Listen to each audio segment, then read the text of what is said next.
Welcome back to the Deep Dive. We are here to take the most intense, sometimes chaotic corners of online culture and give you the essential facts, the story behind the screens. Yeah. And today, we are diving into a phenomenon that absolutely dominated 2023 and 2024. Oh, please. The world of Skibidi Toilet, or as our sources often call it, Yasha. And it's so easy to just glance at this and dismiss it. You know, just silly short-form source filmmaker or SFM animation.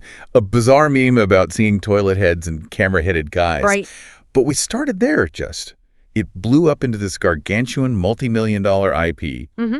And we aren't here today to talk about its success. Yeah. We are here because right now that entire empire is, well, it's collapsing. All because of an astonishing degree of internal chaos. I followed the drama, just on the surface for a while. I thought the main complaint was just the slow updates and the quality dip everyone was talking about online. But that's just the tip of the iceberg, isn't it? Our sources are suggesting that the gradual, erosion of quality over months was just a symptom. Exactly. The real crisis, the absolute total loss of creative control for the original creator, boom, that erupted violently in the 2 weeks right before this deep dive analysis we're looking at was even published. So we're moving beyond just fan complaints about animation frames. Way beyond. Our deep dive is based on some really comprehensive materials, primarily an investigative analysis compiled by the creator DingDing, and its report, it synthesizes public posts, crucial insider leaks from major collaborators like Zaktor and IBO. Okay. And a really meticulous investigation into the corporate strategies of the IP owner, INVIZ. So our mission today is pretty clear then. It's not to give you a history lesson on the meme, but to investigate the corporate mechanics, the demanding KPIs, key performance indicators, and, most shockingly, the predatory contracts that allegedly forced, boom, the visionary behind this whole world into what really just amounts to a silent, coded protest against the company that now owns his soul. This is a perfect modern case study. We need to understand why a corporate structure, which, should theoretically stabilize and expand a massive IP, why it instead decided to choke the spontaneous creativity out of the property, risking the entire franchise for, short-term gains. Yeah. This is the dark side of turning viral success into a standard corporate revenue stream. Okay, let's unpack this, starting right at the beginning of the end. Let's do it. So the first public sign that something was seriously wrong behind the scenes wasn't a corporate announcement or anything like that. It was episode 79, part 3, released on October 6, 2025. Yeah. And that one immediately raised some serious alarm bells in the community. For a couple of reasons, yes. Crucially, this was the first time in the entire run of this series that Boom publicly acknowledged a collaborator, a guy named Zaktor, right there in the video's title. Which was new for him. Totally new. Now, Boom had used helpers before for, minor tasks, say complex particle effects or building out a large set piece, but title credit for a primary episode, that was absolutely unheard of. It just signaled this really unusual shift in his control over the whole process. And the output, it really reflected that pressure. DingDing's report described episode 79, part 3 as having many unacceptable flaws. Yeah. It felt distinctly like an unfinished product rushed out due to a deadline. And when you're dealing with a perfectionist creator, a guy who built his entire reputation on these incredibly high standards, that description suggests some profound external pressure. Right. So this is the first critical question we have to ask. Why did Boom, who had total control over his channel and his schedule for years, often taking 3 or 4 months between major installments just to ensure quality, why did he suddenly have the deadline he couldn't meet? Exactly. The fact that he had to outsource to a major collaborator and still rushed the final product, it just strongly suggests that the channel's operational control had already been compromised. Someone else was calling the shots. And then 10 days after that rushed, low-quality episode dropped, the corporate hand was officially revealed. Yep. Boom posted this lengthy, very formal statement on his channel. This is the big one, the official announcement. Boom stated he had been hired by his partner, INVIZ, as an executive producer. And that move right there, it formally shifted the whole thing from an independent passion project to a standardized corporate production line. And he really tried to sell the change to his fans, didn't he, with these tremendous promises. He claimed he'd now be working alongside professional animators, using a new, more powerful engine. Right, probably Unreal or something similar. Which would result in shorter production times, vastly better quality, a much bigger scale. The post assured the fans that INVIZ deeply understood the DNA of the IP. That phrase, The DNA of the IP is so important here. And the key transition point is the end of the SFM creation era. SFM, Source Filmmaker, is what gave the series its signature look and feel. Yeah, its whole vibe. It's a quick, chaotic, sometimes glitchy tool that allows for really rapid iteration and spontaneous creation. The entire charm of Skibidi Toilet was its raw, unpolished, strange energy. And moving to something like Unreal. Well, moving to Unreal or another professional engine, it just mandates massive production overhead, pre-rendered assets, standardization, and a rigid, regimented pipeline. So the core value of the IP, the chaos and the speed, was immediately at odds with the new corporate engine, which required fidelity and structure. Precisely. And the fans saw this conflict immediately in what quickly became known as the debut disaster. Right. INVIZ set up this big moment of manufactured nostalgia first. They held a 68-hour live stream just playing repeated content from the early SFM days. It felt, as DingDing noted, like a funeral for the series past, almost as if Boom himself was being forced to mourn his old independence. And then the countdown hit 0, and the new flagship video, Skibidi Toilet Rising, dropped. Now, to be fair, the source noted that the initial segments were quite compelling. They still used some SFM elements with high-quality, narrator-led storytelling that did a good job of heightening the drama. But then, the switch. Then the switch. In the second half, there was the sudden, jarring, gigantic shift in art style. The smooth, standardized, high-fidelity, Unreal-style graphics just took over. And the community outrage wasn't just instantaneous, it was visceral. I mean, fans who had followed the series for years, loving its specific, raw visual texture, were described as fully contorted. They just demanded the immediate return of the SFM aesthetic. They were rejecting the superior technical quality outright. And this is the major insight here. The corporate goal was better quality, which they mistakenly defined as higher graphical fidelity. But the audience didn't value fidelity. They valued the unique, rough visual texture and the spontaneous energy of the SFM process. So by focusing on technical polish, INVIZ just sacrificed the cultural resonance and the aesthetic authenticity that the audience actually cared about.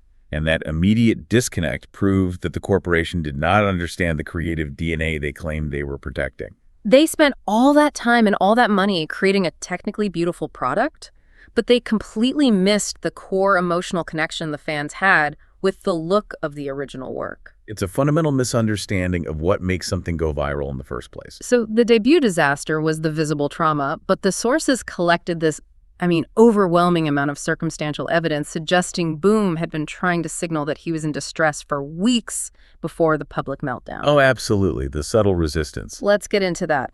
Just 5 days after that rushed Episode 79, Part 3, this strange video appeared on the channel of one of Boom's known collaborators. It was titled simply Incomplete. And the visual language was just so heavy with allegory. The video featured the main heroes, the camera, speaker, and TV men, but they were entirely headless, just staring blankly at cameras or screens set to this melancholy tune, Eyes Without the Face. Okay, I have to stop you there, though. As a skeptical listener, isn't it kind of a huge leap to assume that headless characters were a coded cry for help? Couldn't this just be dark art or a reference to a future plot point? That's a completely fair point. And honestly, if we saw this video in isolation, we would probably dismiss it as just that, some dark humor. Right.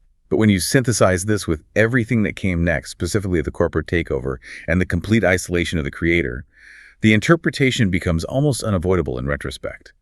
The headless characters became an allegory for Boom himself, controlled, silenced, and rendered passive. A husk, simply staring at the corporate production process. So the IP owners had basically severed the head, the creative vision, from the body of the work. It's a really effective visual metaphor. And this interpretation is heavily supported by the other piece of evidence. The formal email reply Boom sent to a fan who dared to criticize the new corporate direction. His reply was so stiff, so formal, steeped in that public relations style, a legal team vetted before it went out. Definitely. He made the corporate claim that feedback for the Rising series was mostly positive, which was just a verifiable falsehood if you looked at the comment section meltdown. But here's the crucial part, the detail he intentionally forced to stand out. Right. He used bold text to suggest that his fans were smart enough to spot micro details, and that the community discussion should sometimes be louder.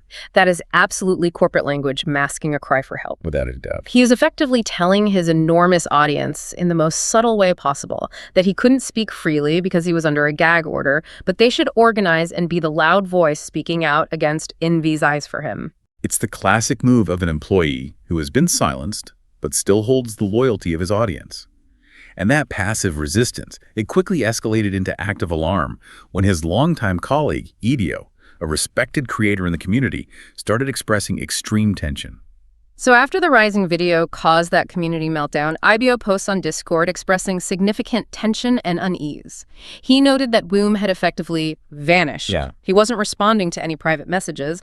And for EBO, it was just unbelievable that Boom, facing a community crisis over his life's work, wouldn't spend 2 minutes to post a simple reply, even if he was just taking a break. So IBO publicly voiced his suspicion that INVIZ had fully taken over the channel and isolated Boom entirely from the production of Rising and any future work. And this caused the community to, understandably, just explode again. And initially, there was an attempt at corporate damage control, right? A moderator from the official Discord defended INVIZ, saying that the corporation had held the IP rights for 2 years already, since 2023, without any issues. Right, the line was that the INVIZ staff just needed time to learn YouTube operations, and that the fans needed to be patient with the learning curve. But IBO wasn't buying it. No, not at all. He rejected that corporate talking point, stating definitively that he would only believe the explanation if Boom told him directly.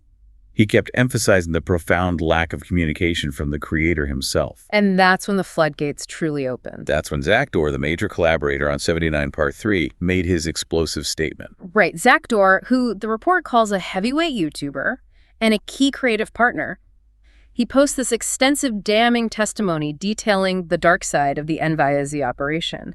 And he knew exactly the risk he was taking. He admitted it. He said he was violating his contract by speaking out publicly and that he risked the deletion of his own channel, his entire livelihood, just to expose the truth. Which speaks directly to his credibility. It's a huge deal. And this is where we learn about the internal structure. Zakdor reported that INVIZ had established an internal alliance, which was essentially a compulsory guild. A guild. Yeah. To continue making Skibidi Toilet fan content, all the creators, animators, analysts, map creators, they all had to sign contracts, explicitly acknowledging INVIZ's total copyright control. They were standardizing the fan base and bringing them under a single corporate umbrella. And the internal organization under this alliance was not great. According to Zakdor, it was terrible. He reported a mess of no planning, no communication, with staff engaging in actively contradictory actions. The chaos was apparently staggering, which confirms the massive internal inefficiency that we'll see later directly contributed to the absurd production budget. He also named the source of the censorship, a director named David L.B. Yes. Zakdor reported that David L.B. was aggressively censoring internal creators. Any criticism of INVIZ, even constructive feedback meant to help the production, was strictly forbidden. Oh, so. Zakdor described how David L.B. would use unfriendly tones to warn creators privately and demand they delete anything they had written that contained even a hint of negativity about the company. Wow. That's vital, isn't it? It shows INVIZ wasn't just interested in quality control. They were interested in narrative control. Exactly. Suppressing internal dissent and any constructive criticism that might have helped them realize they were alienating their entire audience. And what about the biggest bombshell, the one about Boom's situation? That was the core of it. Zakdor revealed that even INVIZ staff couldn't clearly state Boom's whereabouts or confirm if he was still leading production. They were getting conflicting answers. All over the place. He's resting, he's busy, he's in meetings. Yeah. It suggests a clear, coordinated cover-up effort to confuse external parties. And the highest manager, Adam Goodman, was also reported as completely unreachable. And Zakdor's testimony also exposed the brutal financial setup. He admitted he wasn't paid for his work on 79 Part 3 because he hadn't signed a contract yet. But the contract he was offered for future work, likely the 8-episode Rising series, included incredibly strict speech restrictions. And, critically, it only promised a single lump sum payment delivered after all 8 episodes were completed. Oh, wow. So if they fired him after episode 7, or if he just walked out because of the censorship, he would get absolutely nothing for months of work. It's the ultimate leverage. Yeah. So Zaktor concluded that INVIZ was actively killing the IP. Yeah. And that all their public claims about understanding the DNA were just outright lies designed to placate investors. He was so disillusioned, he planned to exit the community entirely. So when you look at Zaktor's high credibility, a major collaborator risking his entire channel, and the specific verifiable details he provided, the community consensus just shifted entirely, didn't it? Completely. This was no longer about animation quality. This was like corporate hijacking designed to crush creative independence. Okay, so now that we've established the internal creative chaos, we have to address the corporate rationale. Because INVIZ wasn't just operating out of malice, right? No, not at all. They were operating under a mandate focused on financial sustainability, which, unfortunately, requires standardization. That's the cold, hard reality check. DingDing's report cited another respected analyst, Chasing Skylar, who confirmed that Boom is technically still working at INVIZ. He's managing a team as the executive producer of Rising. Right. But the analysts all agree on what they call the blood-soaked fact. Boom's original production pace, one meticulously crafted video every 3 to 4 months, is just not sustainable for a corporate entity with payroll, overhead, investors, and multiple employees to support. The IP shifted the moment it was sold to INVIZ 2 years ago. It stopped being an artistic outlet and became a necessary revenue stream that has to meet quarterly targets and support a whole corporate infrastructure. Boom's personal high standards suddenly became a financial liability. They were directly clashing with the corporate need for predictable, high-frequency output. And this clash brings us to the core of the quality issue. The alleged implementation of these punishing key performance indicators, or KPIs. The theory. The theory suggests the corporate leadership demanded at least 1 video upload per week. And the source material suspects this KPI mandate was implemented pretty suddenly, sometime between the release of 79 Part 2 and that rushed 79 Part 3. If that timeline holds true, it perfectly explains the instant drop in quality and the need for collaborators like Zaktor. Think about that internal pressure. Boom is a known perfectionist. He rejected other collaborators like Strider and Deer from Ohio on episode 78 because their test animations didn't meet his incredibly high standards. A creator with that kind of artistic rigor would have to sacrifice quality completely. He'd have to abandon his personal benchmarks just to meet a brutal weekly deadline. That is the definition of creative compromise. And you can see this KPI-driven nonsense reflected in the release schedule around the launch of Rising. You see the rush job on 79 Part 3, followed quickly by the 79 compilation, which had almost no new content, then the live stream, and the Rising episode itself. But then the next weekly deadline approaches, and the high-fidelity Rising episode takes time to render and produce, so they had to scramble to fill the quota. So they resorted to releasing these low-effort compilations that contained factual errors in the narration, like misidentifying Titan TV Man as the leader of the Alliance.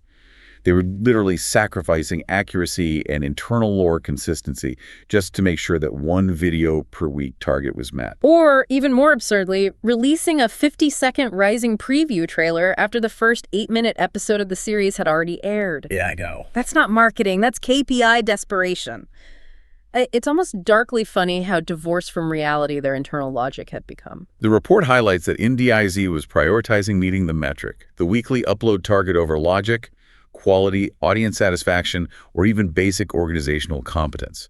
This short-sighted focus on maximizing upload frequency is actively damaging the channel's long-term engagement. And ultimately reducing the revenue the corporation is so desperately trying to protect. That's the painful irony.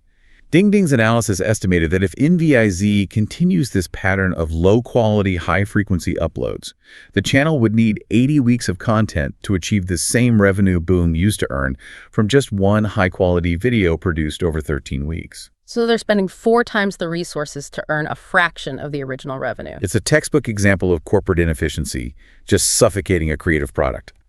And this brings us to the staggering question of cost. We have to talk about the alleged production cost for that first 8-minute high-fidelity Rising episode. The claim is somewhere between $100,000 and $150,000 US. Now, I have to introduce some friction here. This figure came from a detective team investigating an unrelated matter concerning Boom. How reliable can that figure be if it didn't come from, an audited financial statement? But skepticism is absolutely warranted. We should view the $150,000 as an indicative range rather than a precise number. But even if we take the lower end, $100,000, it is still shockingly disproportionate. Other creators noted that a major one-hour episode of the original SFM series, like episode 47, only cost about $10,000 to produce. So how can an 8-minute episode cost 10 to 15 times more than a one-hour episode? This is where we stop looking at animation rendering and start looking at the corporate infrastructure. That $150,000 number is almost certainly bloated with money wasted on internal mismanagement and bureaucracy. We're talking massive management overhead, CAA agent fees for the commercial deals, large marketing budgets for the global expansion, investor revenue sharing. And critically, the cost of repeated reworks because of the poor planning and communication Zakdor reported. Exactly. If staff are constantly contradicting each other and there's no clear leadership, animation assets are being paid for, then scrapped, and then repaid for multiple times over. So we can safely estimate that maybe only 10 to 20% of that budget actually went into the pure 3D animation itself. The vast majority of the money is being inefficiently spent on management layers, legal fees, and administrative bloat. The exact opposite of where it should be going. This perfectly illustrates the transition from an organic creation that costs a few $100s early on to a corporate product costing $150,000 without the soul of the original vision. And speaking of bureaucratic bloat and inefficiency, the ultimate evidence of INVIZ's predatory intent is in those creator contracts, which EBO bravely exposed. Yes, EBO, who admitted he signed the contract because he didn't fully understand English and was, too trusting. He later had a lawyer review the terms. And that review exposed a document that wasn't designed for collaboration. It was designed for total control and financial exploitation. It serves as concrete proof of INVIZ's strategy. Let's maybe group these 9 key clauses into 3 major thematic traps. Okay, let's start with the IP theft and control clauses. These made sure that the creator, even if they were just collaborating on the IP, permanently surrendered their own creative output. Clause number 1. Permanent IP seizure. INVIZ gained perpetual, unlimited, and free commercial control over any of EBO's creations related to Skibidi Toilet. The report explicitly calls this de facto intellectual property theft, because the corporation secures infinite use of the creator's work while only offering limited, verifiable compensation in return. Then there's clause 2, unilateral termination. This is the classic corporate hammer, isn't it? Absolutely. INVIZ reserves the right to terminate the agreement at any time for any or no reason.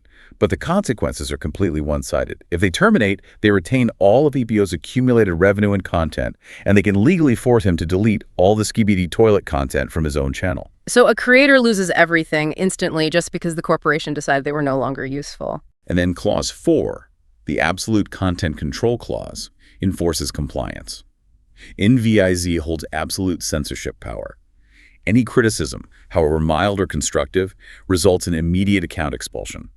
This clause basically criminalizes freedom of expression, ensuring that creators, even when facing terrible management, are forced into silence. Okay, let's move to the second theme, the financial trap clauses. These make sure the creator is both underpaid and unable to prove they're being cheated. Right. Clause 3 addresses the vague and unverifiable payment. The contract promises the creator 70% of the YouTube revenue. Which sounds generous on the surface. It does, but the critical detail is that INVIZ controls the platform data. The creator cannot verify or audit the real income figures because INVIZ holds the ledger. So the creator is forced to just trust the corporation controlling the money, guaranteeing a massive permanent asymmetry of financial information. And clause 6, the lopsided liability. This clause is maybe the most egregious piece of legal maneuvering here. If INVIZ breaches the contract, say, by failing to pay on time or by mismanaging the IP and causing the creator financial loss, they are only liable to pay a maximum of $1,000 in damages. Just $1,000. $1,000. Contrast that with the creator's liability. If IBO breaches the contract, even unintentionally or because he misunderstood the complex legal language, he is liable to pay unlimited damages to INVIZ. It financially kneecaps the creator. Any mistake, no matter how small, could result in bankruptcy, while the corporation faces just a slap on the wrist for its own gross negligence. It's a legal protection racket disguised as a partnership agreement. And finally, the third theme, the legal impossibility clauses. Yeah. These make sure that the creator is indefinitely locked in and can never afford to fight back. Clause 7 creates automatic renewal. The contract auto-renews every single year unless INVIZ unilaterally decides not to. The creator is locked into these brutal terms indefinitely unless the corporation chooses to release them. And then Clause 8, unilateral amendment. INVIZ retains the right to change the entire agreement at any time without Abio's consent or signature, and he remains bound by the new terms, even if they become more punitive, just because he signed the original documents. It's unbelievable. And then Clause 9, which is devastating for an international creator, U.S. jurisdiction. Abio, being a non-U.S. citizen, must resolve all disputes through the U.S. legal system. Which is impossibly expensive. Imagine the cost, the logistics, the time involved in fighting a multi-million-dollar U.S. corporation from overseas. This clause makes litigation practically impossible for the creator, ensuring INVIZ faces zero legal challenge from its contracted partners. Abio's lawyer reviewed these terms and confirmed they were tyrannical clauses. This level of detail, it just validates every single fear Zakdor raised. It confirms that INVIZ was systematically using legal leverage to standardize and exploit the entire fan-creator ecosystem they were supposedly supporting. So the contractual crackdown on internal partners was then swiftly followed by commercial aggression against the wider fan community. The escalation was immediate. We saw an immediate surge in copyright enforcement. A rights management company named BP, which specializes in aggressively policing intellectual property for large rights holders, began issuing copyright claims against numerous fan creators. And we should clarify, BP is not some small startup. They're a known rights management operator, often hired by big corporations since 2009. They act as the aggressive legal arm. Right.